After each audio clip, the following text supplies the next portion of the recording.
Good afternoon, Jason Phillips from autoappraise.com. I'm out in Salt Lake City, Utah today. Some beautiful weather. Looking at a 1959 Pontiac Bonneville Convertible. Putting the power top down right now. We're getting ready to go around the car, take a test drive, and evaluate it for a prospective client purchasing the vehicle. In the rear, this bumper's been replated in the past. It shows very nicely. Up front, the bumper's got a little more wear. There's some stage 1 pitting and patina. You can see the dots on the finish. And a few scuffs down here in the actual plating. But it's very presentable as a driver quality bumper.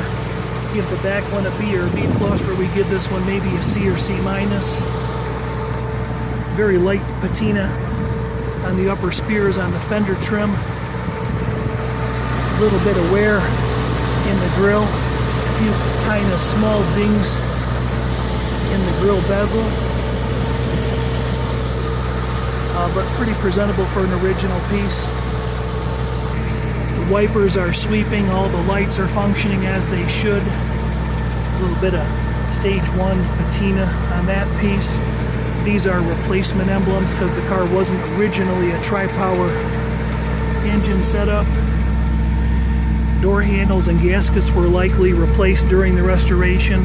Some stage 1 patina and some fading of the silkscreen inlays on those emblems.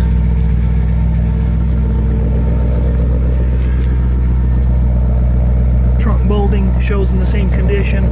Pretty decent for an original piece.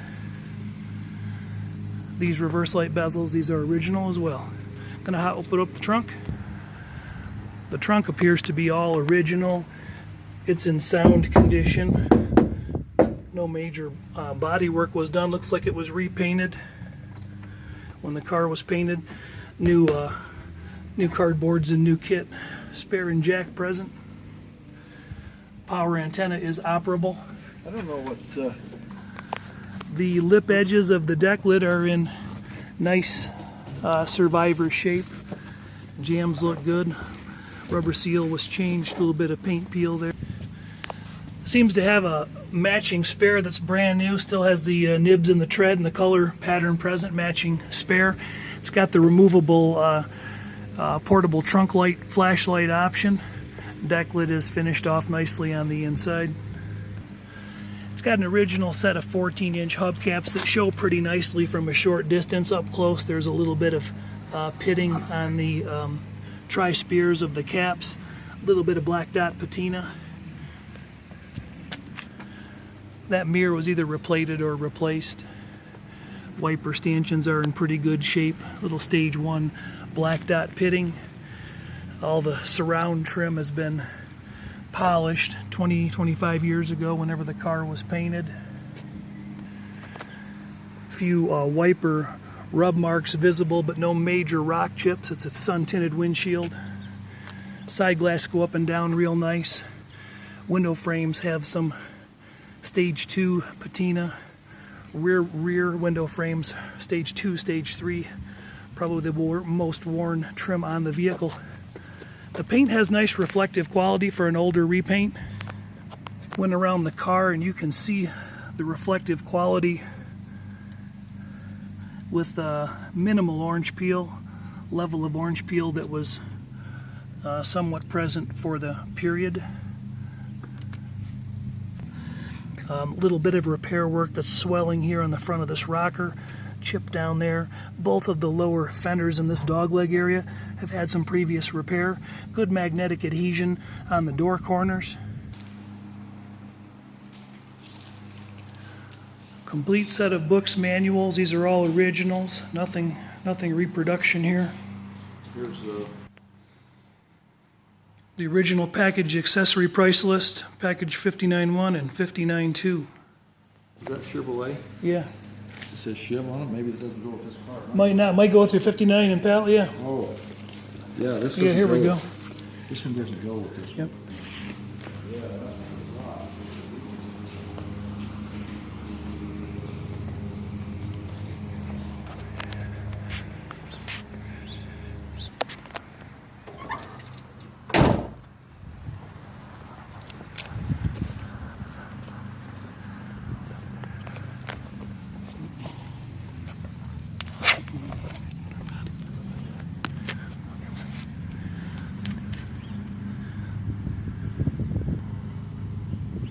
The underbody of the vehicle is all original. It's very solid. It's got a D259 cast rear end housing. It's got a 59 stamped hydromatic transmission in it. And the floors pretty much look like this. They have undercoating on them. Inner rockers have undercoating. Get my hand out of the way. There's a little bit of rust through. I can stick my finger up in there on both sides, right behind the front tires, and there's a little bit of rust in the inner rocker structure. Along here, it's going to be hard to show that to you with the lighting underneath the car. Just a little bit of rust there. And then both of these inner rockers here had a little bit of patchwork way back when, I'm going to guess in the 70s. Got dual MagnaFlow muffler system, aluminized, no cross pipe. We got a fuel line up there, may need to be tightened. The fuel pump's leaking a little bit, but the bottom of the engine and trans are in pretty good shape when I got here. No evidence of any active leaks. We just pulled it out of the garage. Front suspension's older. Some rubber components show some wear. We'll take it for a drive in a minute. VIN tag and trim tag are properly affixed. Engine bay presents nice. Receipts indicate the radiator was re-cored at a cost of $310 back in 2010. Original single reservoir master cylinder. Power brakes, power steering, tar top. Steering lines were recently replaced. Nice added dual snorkel air cleaner. Firewall's in tidy shape. No evidence of collision damage along the upper or lower tie bars. Not really tie bars, I guess, back in the day they were referred to, but they're actual structural cross members, a little heavier duty. Inner fenders are in good shape. Original air conditioned car. Trim on the AC. This lens is cracked. I don't know how easy it'd be to get such a piece. Little scratch or crack in the bezel on the speedometer there. So we cleaned up the block down here. We got a stamping number of 5591. Rochester tricarb setup.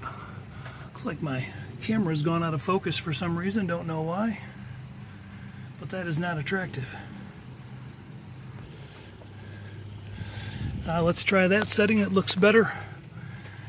We have a intake cast number of 532-422 located between the rear and center carburetors, and then down on the side of the block, easier visible from underneath the vehicle. We found the block casting number 532000.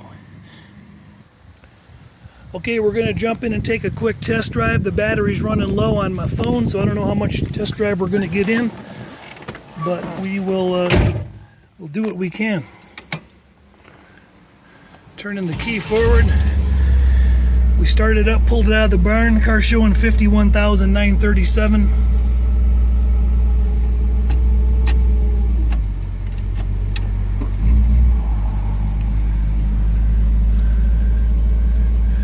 Which way is the speed limit? Probably go down and we'll whip around. Which way is the speed limit? What? You know, more. We can get up a little faster. Go down here and make a right. And there's a pretty straight shot down through there, and then we'll go way down past this, right to the cemetery where it comes to a T. Okay. And then you can make another right to the tail and going up that street. Okay. We're going to turn right here? Yeah, right at the stop sign. Okay. Speedometer appears to be working. Odometer appears to be logging miles.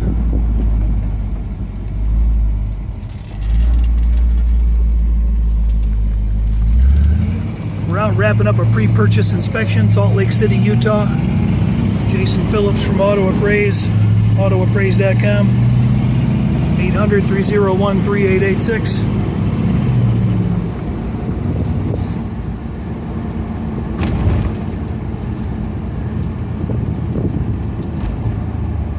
We don't wait for the good here for a minute.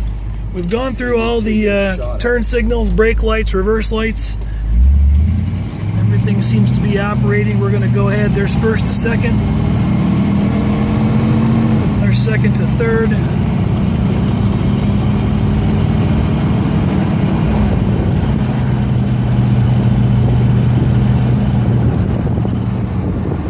I think there's a final kick for over. I'm taking my hands off the wheel right now, making my rider a bit nervous, but you can see there's no real pulling going on.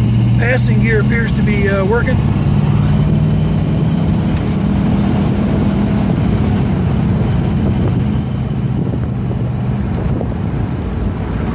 The convertible top goes up and down without any issues. Brakes are applying nicely. A little bit of a pull to the right side of the road, but nothing too drastic. Yeah.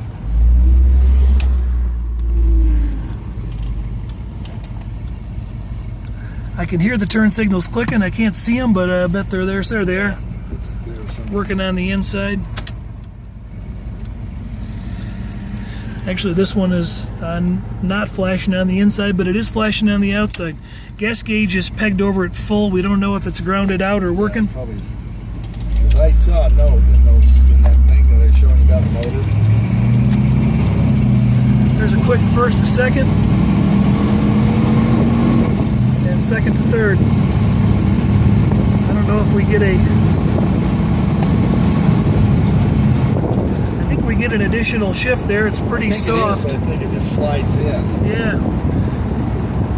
Speed limit's 35 through here. I don't want to go too fast, but the speedometer seems to be logging accurately. It's a beautiful view. We don't get this view in Michigan much, do we? Suspension feels pretty good. There's a little bit of wear showing in some of the components that could stand to be freshened up. The radio was crackling a little earlier.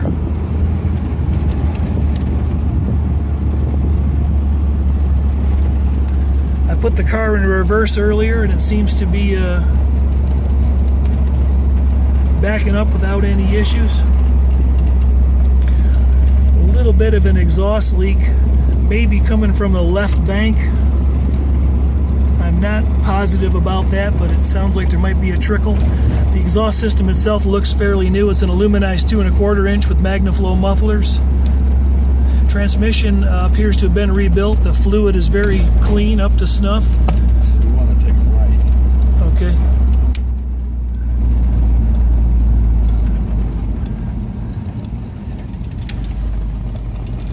And then there was a rebuild reported on the engine. Yeah. Approximately 500 miles back.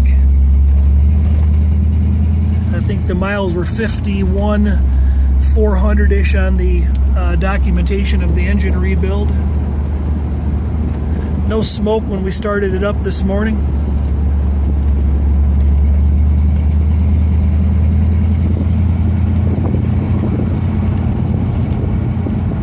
It's a tri-power setup. No place we can open it up wide and find that out, what it does, but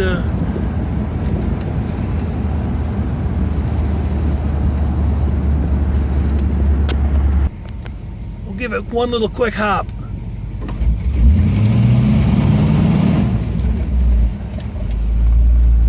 Well, we're not going to break loose any rubber in the garage, but it accelerates pretty decent. Courtesy lights are working down here. This one appears to be out. Power top is working. Air conditioning controls are not blowing. Air is not blowing cold. Heater fan does blow. Recap, the clock is not working. I didn't see the cold or hot or oil pressure lights. I didn't see any of those lights come on or go out. I did not see the power antenna go up. Speedometer, odometer appear to be working. Very nice period restoration on the interior.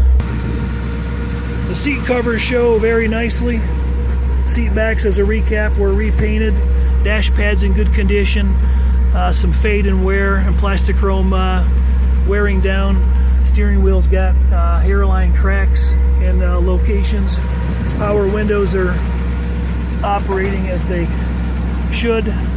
There's some pitting along these window frames.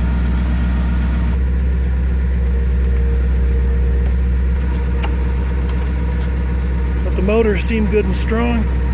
That one takes a little pause.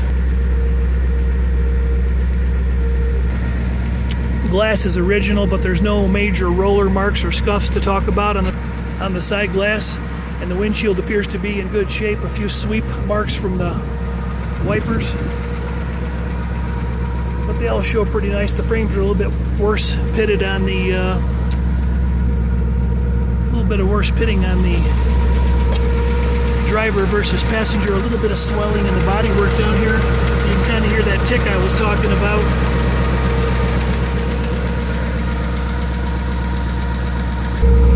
Hubcaps show pretty nicely, a little bit of pitting on the tri-spears, 14-inch wheels. But overall, a really nice looking driver quality car for sure. Solid underbody with some rust through in spots.